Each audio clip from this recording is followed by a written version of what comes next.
Hey, this is Joe from HomeStudioCorner.com. More Studio One tutorials coming at you. I want to talk a little bit about the grid modes within Studio One. Now, this is a little drier topic, right? It's not super exciting, but if you don't have a basic understanding of it, you can be frustrated pretty quickly. So up here at the top of the Arrange window, we have some options for how our grid behaves. Now, what I mean by grid is how these lines you see these vertical lines, what they do and how finely they're divided up, and then how things behave relative to the grid. So how is this, if I chop up this piece of audio here, how is that going to behave when I move it around? A big portion of that is going to be determined by these settings up here. Now, the most important one, I think, is this one right here, this snap button, which stands for snap to grid. Now, one of the key commands I use all the time is the letter N to turn snap to grid on and off. It's on when you see it light up blue, and it's off when it's gray. This allows me to turn it on and off. So if you're familiar with Pro Tools, they have slip mode and grid mode. It's been so long, I think those are the two main modes. Slip being, it's kind of like when snap to grid is off. I can click and drag this, and it will move as fine as I want it to move, right? It doesn't snap to any sort of a grid. If I turn snap to grid on by pressing N, now this is going to snap to my grid, okay?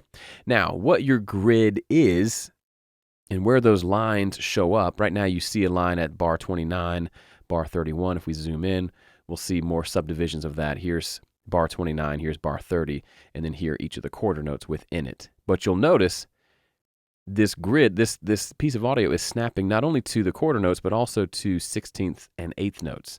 That's because we've set up our quantized, basically our grid. If you want to think about it this way, we're setting up the grid sensitivity in a sense.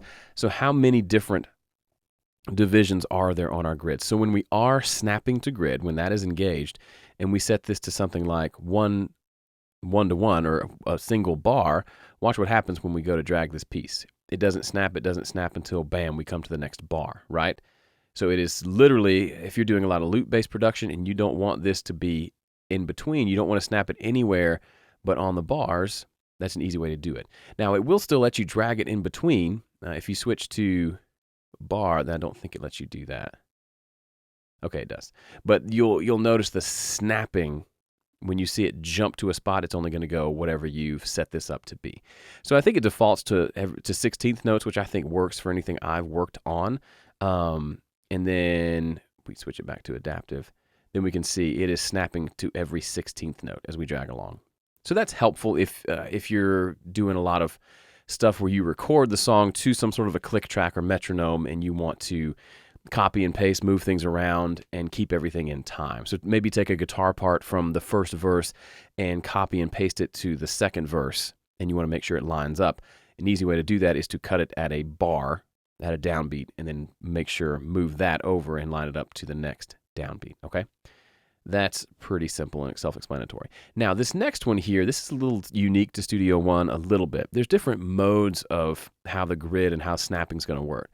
I leave it at adaptive. And a couple different ways you can do it. You can do bar and quantize. As you saw, when it's set to bar, it doesn't matter what this quantize number is. It's only going to snap to bars. So if you're doing a lot of loop-based stuff that's all in at least 1 bar chunks, then this might be helpful. Otherwise, if you go to quantize, then it's going to snap to whatever you have the quantize amount set to, which for us is 1/16.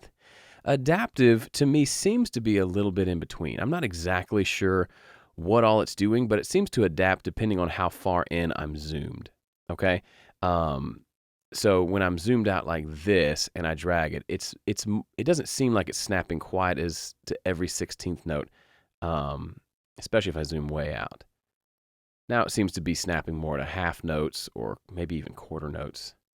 And if we zoom out even more, yeah, there's no way that's 16th notes. That's probably more, that's a bar at a time. If you look at the little yellow box that shows up, while I'm dragging this, it's jumping over, looks like 1 bar at a time. Okay, so that's helpful to know because even though our quantize number is set to 16th notes, when we're zoomed out this far, it's just going to drag it by by whole bars and snap to those.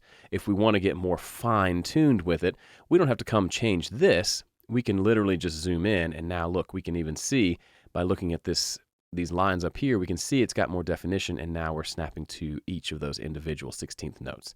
So that's a pretty cool function that adaptive mode allows for you. The alternative, if you've got it set to quantize, then if we try to click and drag this thing while zoomed out, it's almost not even quantizing. See how it's moving so smoothly? Because it's jumping to every 16th note, and that's not terribly helpful from this view. It's not helping us a whole lot. So by having adaptive mode, when we're zoomed out, it's just jumping from bar to bar, and as we zoom in, it'll change. Now, the other thing, I've shown this briefly in a previous video, is this section here where you talk about your time base. Generally, probably I'd say 80% of the time I have this set to bars because I'm usually working on songs that were recorded to a click track and I want to have everything locked to the grid. If for no other reason than for, like I said before, if I want to take a part and move it to another section of the song, having it locked to the grid and taking it from the downbeat of one bar to the downbeat of another bar, this makes it very easy. Samples, I don't see any reason to do samples. For me, it's between bars and seconds. So if I want to just see how long the song is, or if perhaps it's a song that wasn't tracked to a click track, or it's something like a podcast or things like that that don't have any sort of tempo related to them, I just need to see the length of the song, or a live recording, things like that, I'll switch it to seconds, and now I can see that this particular song is roughly around 4 minutes long. Okay. And then if this is a big live show, I can see, okay, here's 60 minutes of audio. I can see where everything is. So that's somewhat helpful as well. Also, keep in mind, you can see both down here. So whatever you can set one of these to be bars, one of these to be seconds, and then that can be independent of what you set your grid to look at, which is pretty cool. I think in Pro Tools, if you set your grid to bars, I think the little deal down here in Pro Tools will be set to bars as well, no matter what you do, which is kind of lame. But see here, we can change it out, and that's independent of this control up here. Okay, there's a lot of talk about grids and nerdy stuff like that, but it's helpful nerdy stuff. So thanks for watching. See you in the next video.